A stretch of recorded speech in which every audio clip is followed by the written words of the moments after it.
Alors on y a pensé très fort, hein, ça fait longtemps qu'on l'attend, et bien le voilà, le nouveau Métropolis chez Peugeot.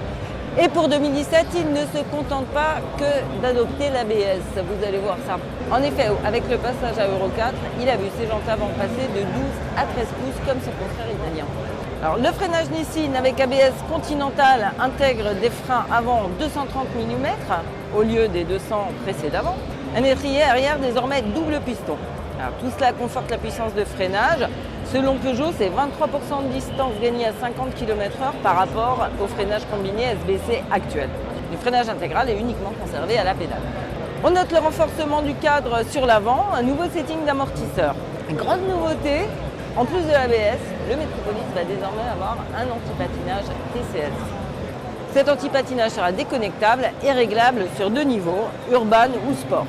On note d'autres évolutions comme un tableau de bord revisité, une prise USB, un coffre arrière accueillant plus facilement le casque intégral ou modulable. Peugeot dote également son Métropolis d'un allumage automatique des warnings en cas de freinage d'urgence. Niveau moteur, le nouveau 400 cm3 Euro 4 s'appelle désormais Power Motion.